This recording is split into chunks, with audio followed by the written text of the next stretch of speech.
As supply chain has grown over the last 20 to 25 years, contracts are an important mechanism for regulating flows across countries, states, thousands of companies.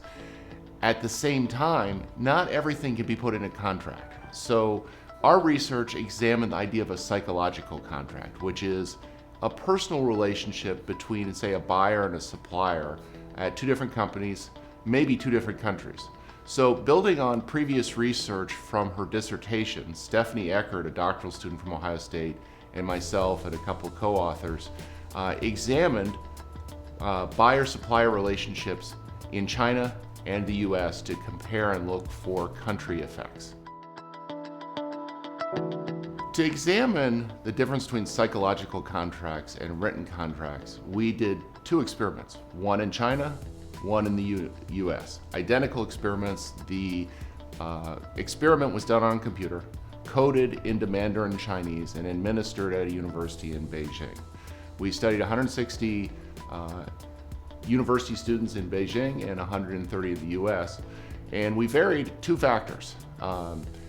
Whether a supply chain disruption was external, caused by some market factor, or internal, caused by the seller deciding not to give the full quantity of goods to the buyer.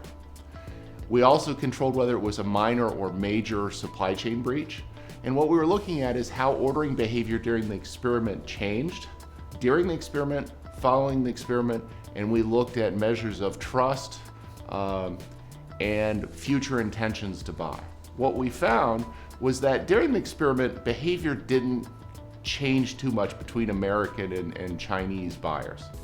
Post-experiment, though, there was much more substantial change. In both groups, the trust level went down when there was a major supply chain disruption.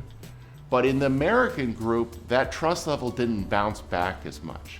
So this fits with what cultural research has shown over the years, which is American buyers are much less trusting and willing to forgive.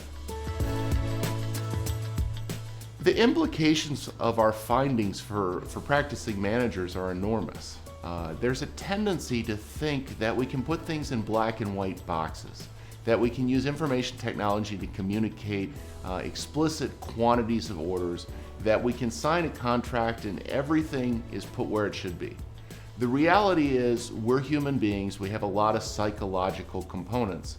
What our findings show is that managers need to be very careful in cultivating relationships, particularly when they're long-term. And when they cross international boundaries, America to China, America to South America, Europe to China or South America or whatever, you need to be aware of cultural influences, and you need to be aware that at the other end of the computer is a human being that has feelings that may play out in certain ways that you can't predict. And a little bit of effort to get to know that person can go a very long way in improving your supply chain relations.